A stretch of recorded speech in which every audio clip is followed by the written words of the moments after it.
please. Thank you all, please. It is great to be here in Michigan. It's a little hot today, but it's a beautiful state. All right, let me talk a little bit about what we're going to do to take this country back. We're going to take back the White House. We're going to restore American manufacturing. We're going to restore our whole country, and it's going to start right here in the state of Michigan. Now, I love Byron Center. I've been here just about a couple hours, but Byron Center has been cast aside, and a lot of places in this country have been cast aside by America's ruling class in Washington, D.C.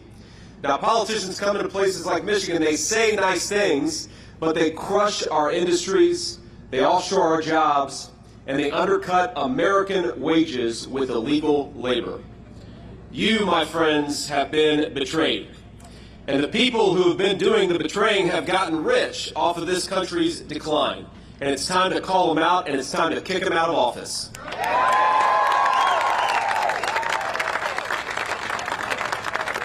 Now, when Kamala Harris raised the price of American energy, Michigan suffered, you suffered, good American jobs suffered, but you know who made a lot of money? Kamala Harris's donors, the people who benefit from some of these green energy scams where they do things like, build windmills in salt water off the coast of Nantucket, and of course they fall apart and get washed up ashore, right? Crazy stuff. Now, when she forced Americans, using your tax dollars, by the way, to buy EVs made in China, it made Michigan a whole lot poorer, but it made the green energy lobby a whole lot richer. And this is a theme with Kamala Harris. I don't know if you noticed, but every time she makes a decision that makes us poorer or makes our country weaker, there is somebody standing behind her who benefits. Just for example, when she let in millions of illegal aliens, it made our communities less safe, but it did give the Democrats a lot of voters. And they're trying to give illegal aliens the right to vote in major cities all across this country. Now, here's the thing. On November the 5th, this great betrayal from Kamala Harris, it's going to stop because we're going to elect Donald J. Trump, President of the United States.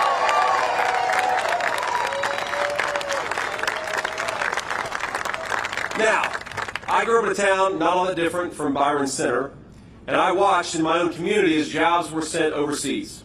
And of course, it's not just people's checkbooks that suffer when they lose a good manufacturing job or they lose a good job in any industry. I remember seeing friends whose parents never fought but start to have their marriages unravel under financial stress from a lost job. I saw families torn apart as China built its middle class on the back of the American middle class. And as much as things were sometimes tough in my hometown, and I know sometimes it's often tough in Byron Center, I was one of the lucky ones. I managed to achieve my American dream. I managed to build a life because I had a mamaw who was tough as nails. I don't know if, thank you. She was my grandmother, she was my guardian angel, and she had a foul mouth on her. She was a good person, but she had a foul mouth on her. And I remember when I was a little kid, we were probably 5 or 6 years old, we had a lot of family in eastern Kentucky. We have any Appalachian-connected people here in Byron Center? More than a few? Yeah. Going down 75 to visit Kentucky and East Tennessee, I know that story. I remember I was taking one of those trips myself, and I remember there was a guy, my aunt was driving, my mama was in the passenger seat, and I was in the back seat.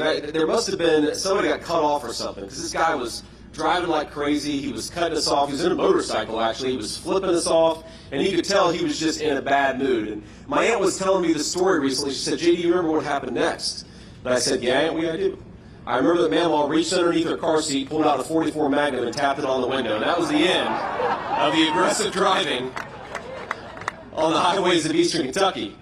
But that woman, by the grace of God, I had her in my life, and I was able to achieve my American dream. I just wanted to be a good husband and father. I wanted to be able to give my kids the things that I didn't have when I was growing up in a poor family in Middletown, Ohio.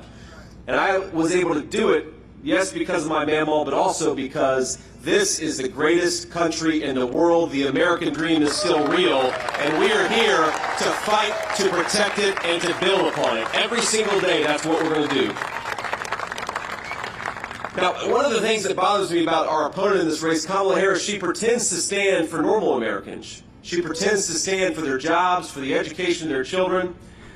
But it is normal Americans, we know this, who suffer the most when politicians like Kamala Harris fail to do their job.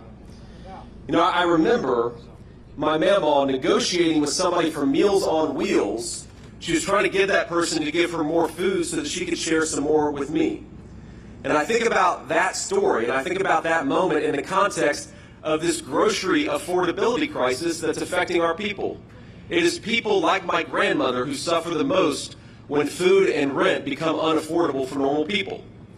And this November, we're going to turn the page, my friends, on a generation of failed leadership. We're going to make America great again, and we're going to do it by electing Donald J. Trump, President of the United States.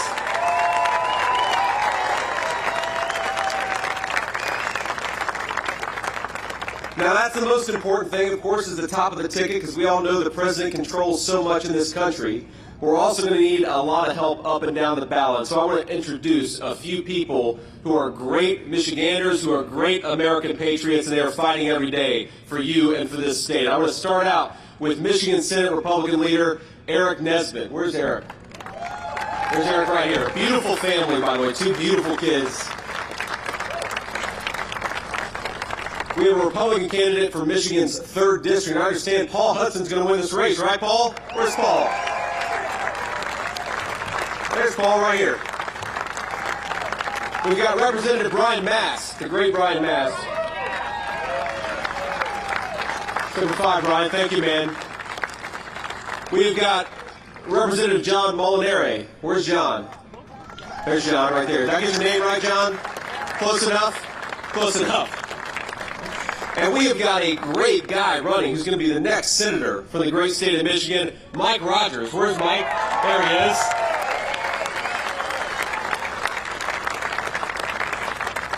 Now let's just compare the record of failure of Kamala Harris with the record of success of Donald J. Trump. President Trump created the strongest economy in history, at least within living memory of this country. Before the pandemic, in 4 years, America gained 7 million new jobs. Isn't that crazy? 7 million new jobs in just 4 years. Unemployment dropped to the lowest rate in 50 years. We lifted more than 10 million people off of welfare, and household income soared to a new record. And after losing in the previous 2 administrations, 1 Democrat, 1 Republican, we lost 60,000 American manufacturing jobs. 60,000 factories under the 2 previous administrations, and under 4 short years of President Trump's leadership, we built 12,000 new factories. That is what we can achieve when America's leaders put the citizens of America first. Now, after COVID, President Trump set America on the path to a powerful, inflation-free recovery. All Kamala Harris had to do was leave it alone. And by the way, while we're on the topic of Kamala Harris, we've got some of our friends in the media. I just can't quite get over how dishonest the American media is about Kamala Harris. The craziest thing. Now we have to remember, for 3.5 years, people like Eliza Slotkin, who's running for Senate here in Michigan, and Democratic leaders all across the country, they would say things, and the American media would back them up, that President Biden, for 3.5 years, he's as sharp as he's ever been. He's sharp as a tack. Remember that? The American media act for 3.5 years like this guy was Albert Einstein. And now they want to tell us that Kamala Harris is the second coming of Abraham Lincoln. We don't buy it. We don't believe it. What she actually did, what the actual record is that she inflicted the American people with the worst affordability and inflation crisis in generations. Now, this is not rocket science, my friends. When inflation happens, when the government spends and prints money that we don't have, that makes your hard-earned money worthless. And that makes Kamala Harris directly responsible for this inflation disaster because she cast the tie-breaking vote on nearly $2 trillion in reckless spending. Not just that, she then cast another tie-breaking vote on a radical left-wing spending wish list which spent millions and billions of dollars on green energy scams. That was another couple $1 trillion. And while they weakened the dollar, Biden-Harris crackdown on American energy, that is a recipe for the terrible affordability crisis that we have on this country. You combine that with the regulatory agenda, you combine the energy problems, you combine the trillions of dollars in reckless spending, and you have got inflation into the stratosphere. Now, instead of buying energy from every dictator around the globe, which is what Kamala Harris wants to do, under President Trump, we're going to embrace a very simple principle. We're going to get American energy from American workers in American territory. We're going to drill, baby, drill. That's going to cut down prices, and that's going to create a lot of prosperity for the American people.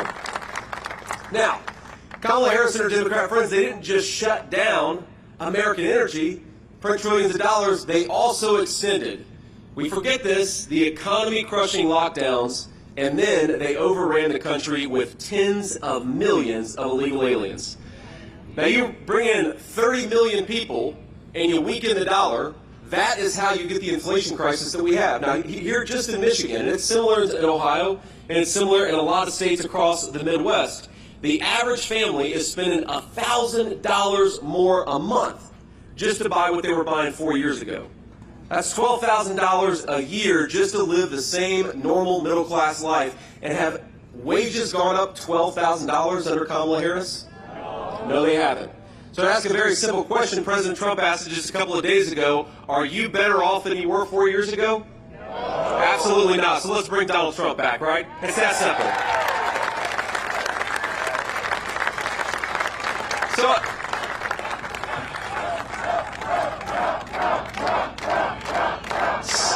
thank you. So under Kamala Harris, gas prices are up 50%. And I know we're a trucking company. You think truckers benefit when gas prices go up 50%? No. And neither do the people who depend on truckers, which is every single one of us. Housing costs have doubled.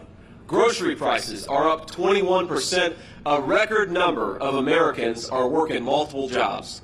And I happen to believe in a simple principle that if you work hard and play by the rules, you ought to be able to afford a good life in the country your parents and grandparents built. Isn't that simple? Now, the housing market is the least affordable it's ever been. Mortgage rates have doubled, and that's thanks to Kamala Harris' spending policies.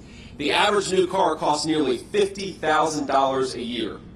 And this November, my friends, we're going to send the message that Michigan chooses prosperity over poverty, and that we will never accept 4 more years of Kamala Harris. She's out of there.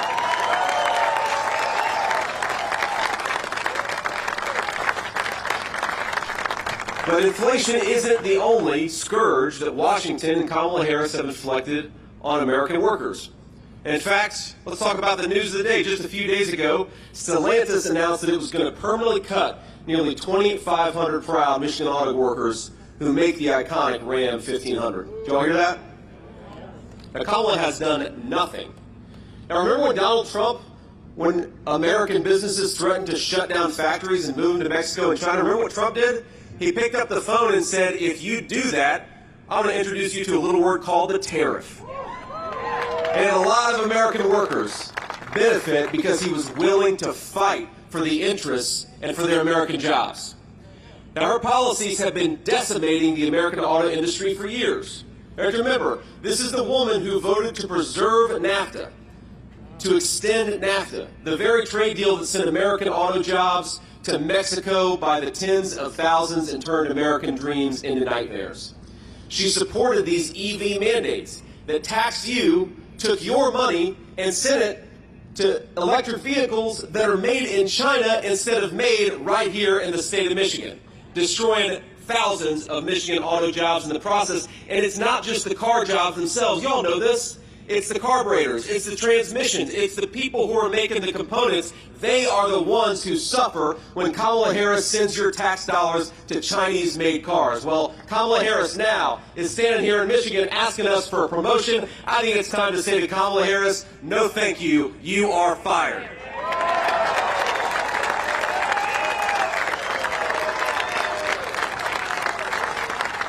Now, even when Harris sold your jobs to the lowest bidder overseas, trashed your paychecks with unprecedented inflation, as America's borders are, she did something maybe even worse, flooding this country with millions of cheap illegal alien laborers, stealing your jobs, depressing our wages in the process.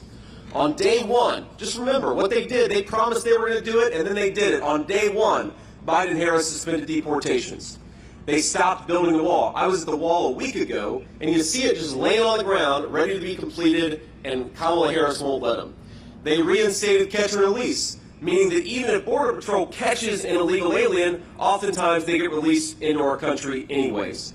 And they proposed amnesty for millions of illegal aliens. Kamala Harris turned Border Patrol into a travel agency for violent criminals and freeloaders from around the world. Now, President Trump and I have a different message. If you're in this country illegally, start packing your bags, because Donald Trump is going to send you home, and he's going to do it on day one.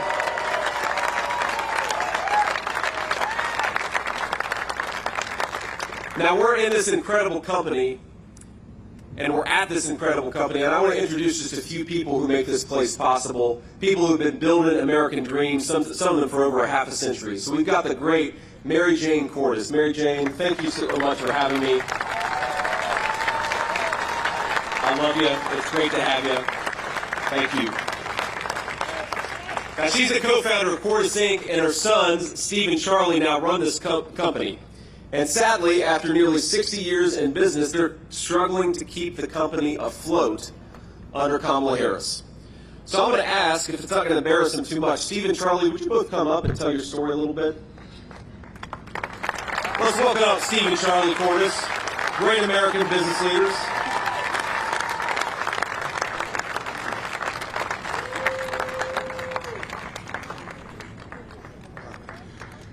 Yeah, JD's right. The last 4 years with fuel prices, inflation, we just have to work so hard. Steve and I are here all the time.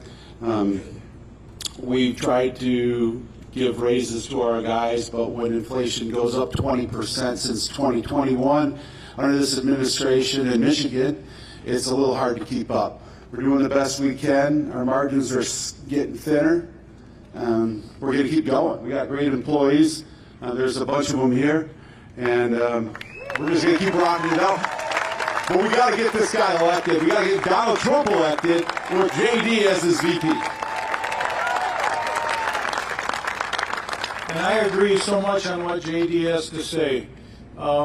We try to use the best parts we can. We do not want to put Chinese parts on our vehicles. The safety of the road is at stake. We always buy American-made as much as we can, and it's getting harder because they ship the jobs overseas. So we need to bring them back with the tariffs like Donald Trump did before and keep America great. Thank you.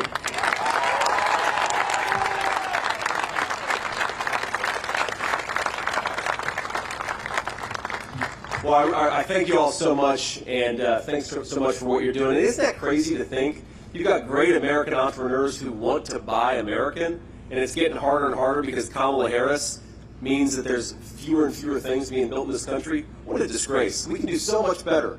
We got the best workers, the best people. We've got the best country. We just need American leaders to stop screwing it up. I also want to introduce one of their employers, Chuck Bixby, who's a very, very good dude. I met him earlier. He's a great Trump fan. Chuck, thank you so much for being here. You want to come on up and say a few words? Come on, Chuck. We're going to embarrass Chuck a little bit.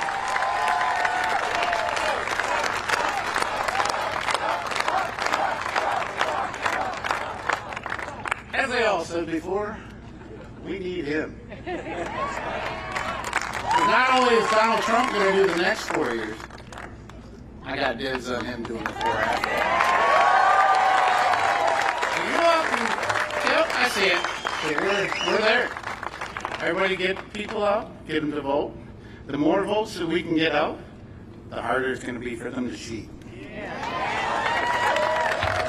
Everybody have fun.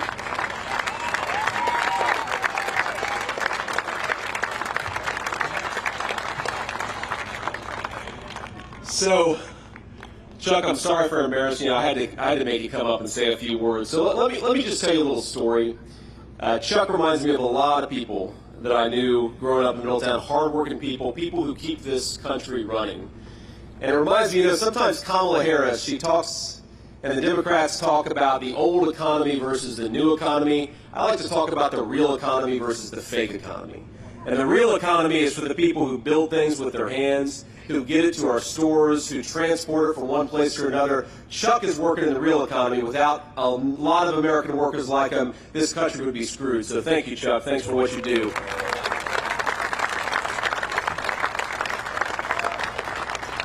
You know, I want to leave you with just this thought, because it's a story that I've been thinking about a lot. I've been on the campaign trail as the vice presidential nominee for all of about 4 weeks, and what an honor it is. But not long ago, I met a woman on the campaign trail, and she told me a story that really stuck out to me. She is a nurse, and her husband is recently retired. They're just middle-class people raising their grandchildren for reasons she didn't explain to me, but I'm sure all of us can guess why she's raising her grandchildren. And though this woman hasn't had an easy life, she told me about her home and her family without an ounce of complaint or resentment. Now, she wasn't angry at Kamala Harris for firing thousands of American healthcare workers for refusing to get a vaccine. She wasn't mad about that.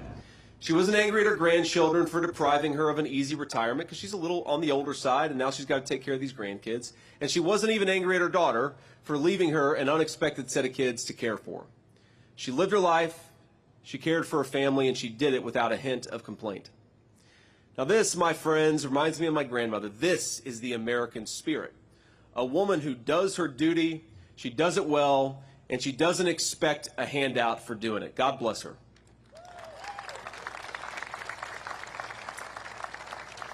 But, you know, if there wasn't any entitlement, there was a bit of sorrow. Because in a lifetime of trials and tribulations, there was one thing about this moment that frustrated her: that the price of food had gotten so high that she could no longer do steak night. Every Friday, she told me, for years, we have done steak night in our house. And I'm not talking about a steakhouse or a filet mignon, but in good times and bad, we made sure that Friday, we'd go to the grocery store, we'd get a nice steak, and make it a special occasion. That was her family tradition every single Friday. And now, she told me, it's gone. We just do hamburger. There's nothing wrong with hamburger, but it's not a steak. Grocery bills are just too high, she said. Now, her nurse's salary isn't high enough, and her husband, who's a retiree, his Social Security is just a little too small. Now, America, I think, was built on a very simple promise: that each of us would have a say in our own government, that each of us would be secure in our own property, however tiny a slice of our country we got to own. Now, the old way was that we were to be ruled by some foreign king in a faraway land. Then in America, every man and every woman is a king, and yes, if you work hard, you ought to be able to afford a steak on a Friday night for a special occasion.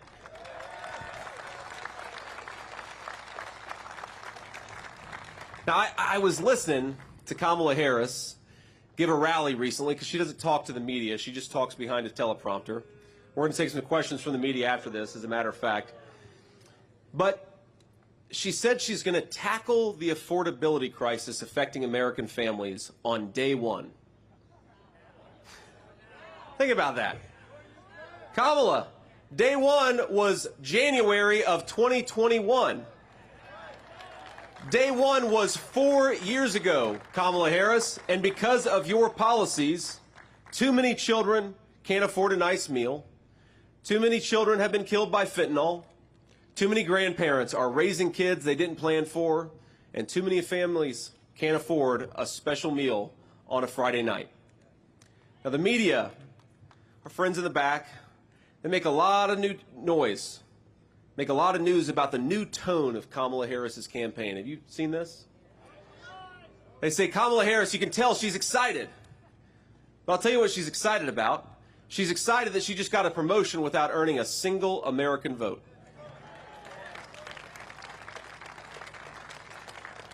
She says she's having fun. But while she's having fun, Americans are suffering under her policies. When she laughs during a speech, remember that there are American families crying this very day because they cannot afford groceries. When she does these rallies and does these events and does these fake dances, remember that there are parents who lost their children to drugs or violence who will never see their children move again much less dance again.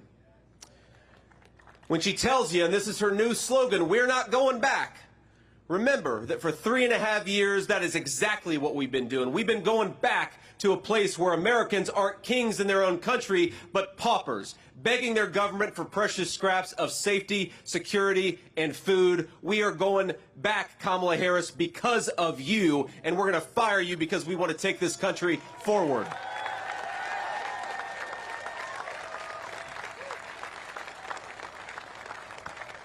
Now, I cannot get over, my friends, about everything about her campaign is fake.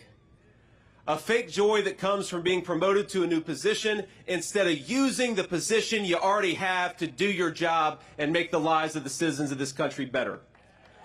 It's a fake ticket that never earned a single Democrat primary vote. It's a fake platform that offers no specifics about how to do the people's businesses, and a fake promise to change the government, even though she's been in charge of that very government for almost 4 years and hasn't done a damn thing.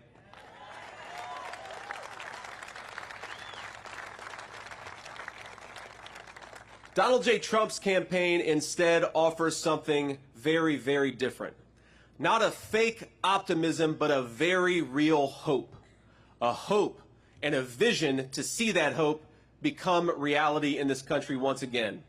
A hope that we have the best workers in the world, so we're going to stop shipping their jobs to China and build more things right here in the United States of America. A hope that if we unleash American energy and American farmers, food and energy will become affordable in this country again. A hope that if we build more homes and stop foreigners from buying the homes that we have, the American dream of home ownership is going to become real again. It is a hope that we can close the border and stop the drugs if we empower the Border Patrol and back the blue in Michigan and everywhere else. It is a hope in the moms and dads and grandparents of our country that though they do have the spirit to survive under the policies of Kamala Harris, they have the ability to thrive under the leadership of Donald J. Trump. When we say that we will make America great again, we mean something simple. Safe streets for our families, a secure border, affordable food for our children, and the American dream, whether it's to buy a home or to see your children do better off than you did, that is achievable again. Let's get it done. We're going to start here in Michigan. It's going to start a fire that goes across the United States of America. Let everybody hear that America is ready to re-elect Donald J. Trump, the president, again. And Michigan, it's going to start with you. God bless you all. Thank you for doing everything you do, and thank you for having me. Thank you. Love that flag. Thank you, man. You guys.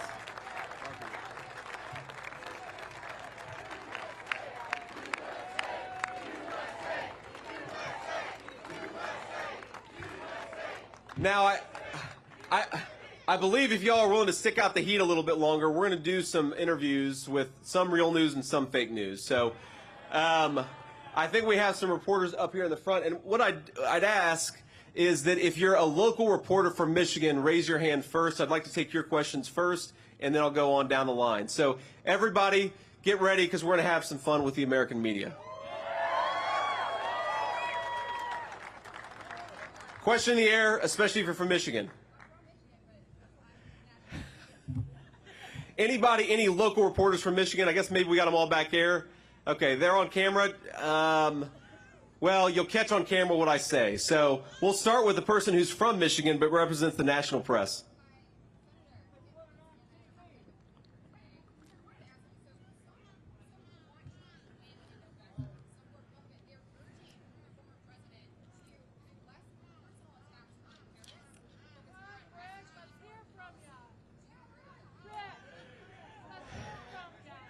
Well, look, the question, I'm not going to repeat that question because it's kind of insulting to our president. So I'll repeat the ones that aren't insulting to our president. Look, here's the answer. To the people who say that Donald Trump should do something different, they had an opportunity to make Donald Trump do something different by challenging him over 3 separate primaries, every single one of which he won. So I think that Donald Trump has earned the right to run the campaign that he wants to run. And look, if you listen to what Donald J. Trump says, if you look at what I say, we are prosecuting the case against Kamala Harris on policy. We're reminding people that Donald Trump delivered peace and prosperity, and Kamala Harris has delivered war all over the world and unaffordable groceries and housing here at home. That is the message we're going to take forward. But of course, President Trump, the reason people love him is because he's his own man, he's unfiltered, and he lets the American people see who he is. And I will say that as his running mate, I obviously can't always speak for the president, but I think I speak for the president. I think I speak for the American people in saying this, that we'd much rather have an American president who is who he is, who's willing to offend us, who's willing to tell us the truth, who isn't a fake who hides behind a teleprompter, but lets the American people see exactly who he is. So that's my view. Ma'am. Hi, I'm from Ohio. Oh, that's not a good thing in this crowd. She's from Ohio, ladies and gentlemen. But I will say, I have Michigan friends. We love our country enough that you guys are willing to give this Buckeye a nice warm welcome. So thank you guys, and God bless you. Ma'am.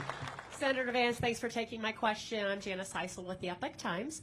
And my question is, we do hear about costs of energy relating directly to grocery costs being up. What other steps besides drilling can the Trump-Vance administration take to lower those grocery prices for people? That's right.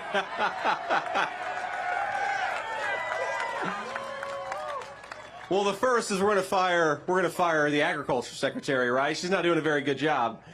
But look, a couple of things. First of all, drill baby drill is a big part of lowering the cost of the cost of food. Because if you think about the farmers, their tractors run on diesel fuel. To ship the food, they got to get it to go somewhere, and that requires fuel. The fertilizer, a lot of times, comes from natural gas. If we drill baby drill and take advantage of the incredible bounty of this nation, we are going to lower food prices in a very big way for American consumers. That's just a matter of fact. But the other thing that we ought to do is stop printing trillions of dollars that we don't have and sending it to China. We should keep our money right here at home. Build in America, buy in America, manufacture in America, and that gives Americans the wages necessary, but it also means that you're not printing a bunch of money, which makes our dollar more and more worthless. You do those two things, you can make food affordable again in this country. It's very simple. Great. Ma'am. What do you have to say when people say Kamala has an advantage over the young people's vote because she is popular on social media and TikTok?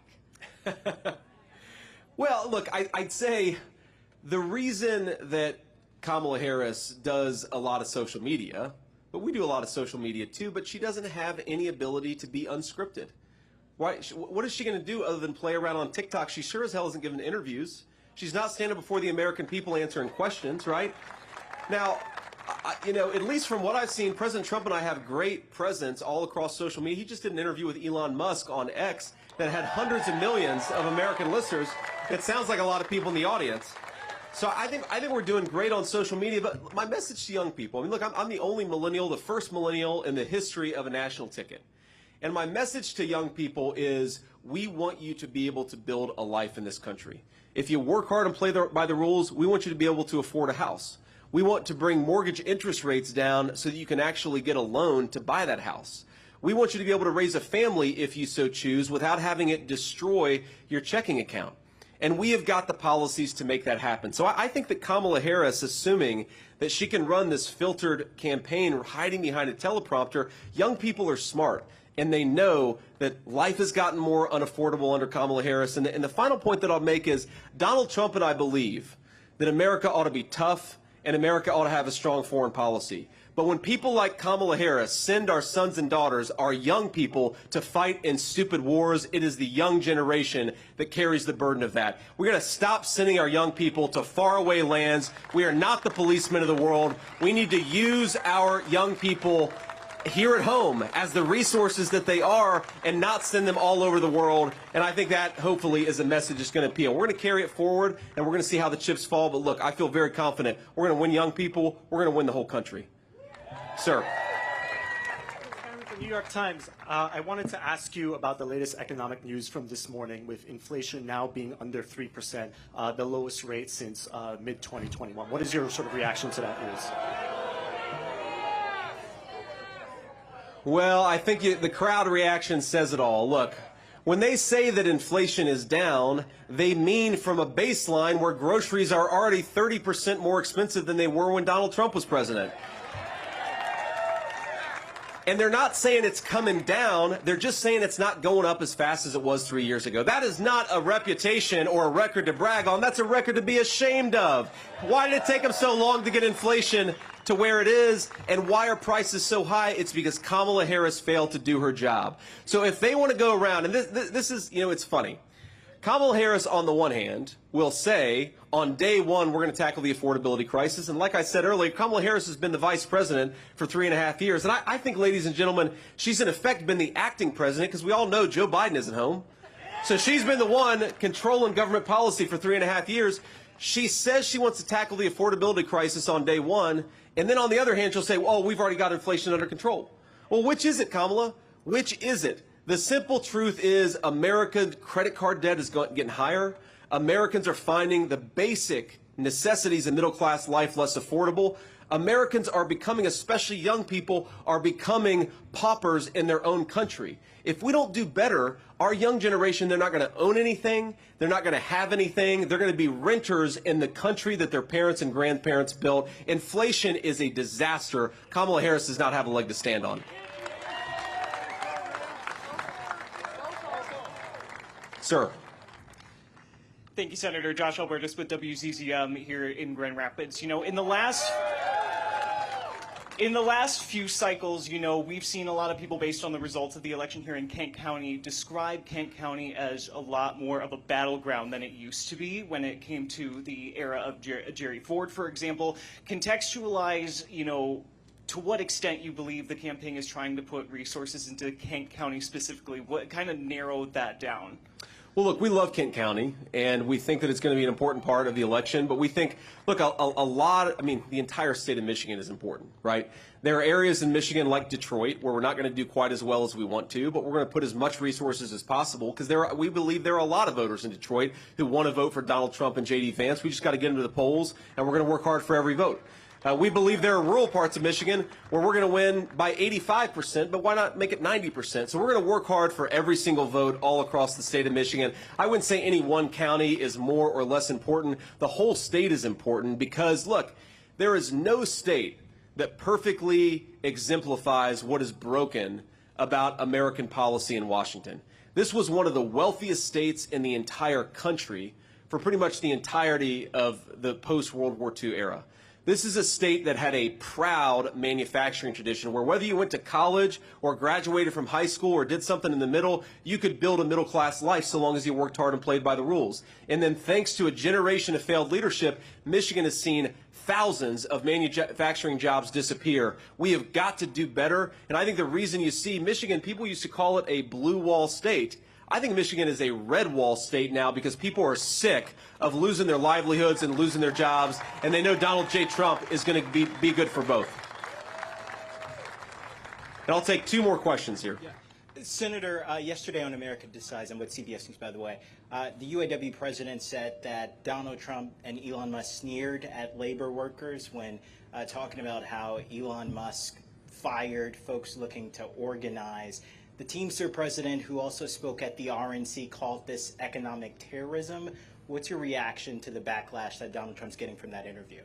Well, look, I like the Teamsters president. I think he's a good guy, but I think he's wrong about this because Donald Trump was not talking about firing Michigan auto workers. He was talking about firing the employees of Twitter who use their power to censor American citizens. Those people ought to be fired.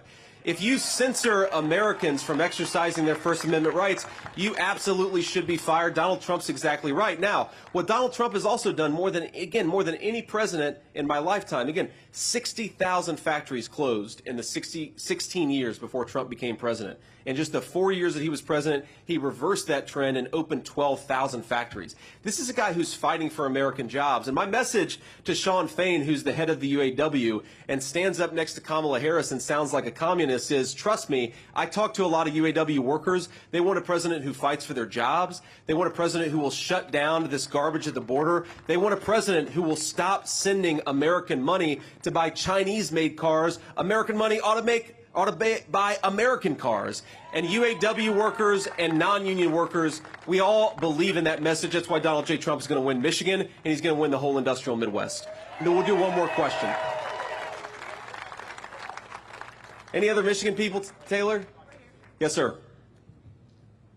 Josh Berry, Fox 17. Hey, Josh. WXMI Grand Rapids. All right, so we've got at least 2 good reporters here. Is that what I'm hearing? I'm rounding out the local journalists here. Look, this is a unique showing right here, taking questions from local journalists. Not necessarily, it's been unorthodox for a local rally like this. What are you hoping to show or say to voters, or is this a message to the Harris campaign, taking questions at a rally in front of people here? Look, it's a message to everybody that if you want to be the American people's vice president, you ought to answer their questions and try to earn their vote. It's really that simple.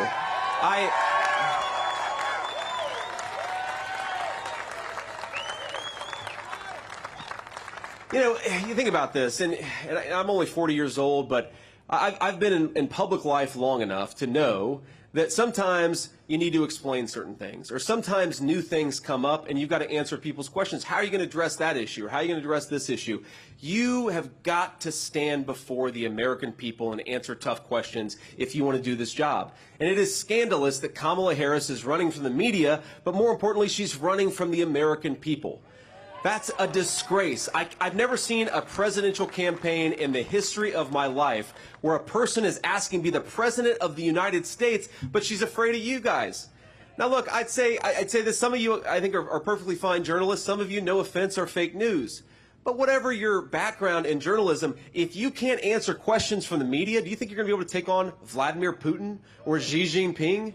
If you're afraid of answering before the American people, how can we possibly trust you to sit in a room with world leaders and represent the American people? What?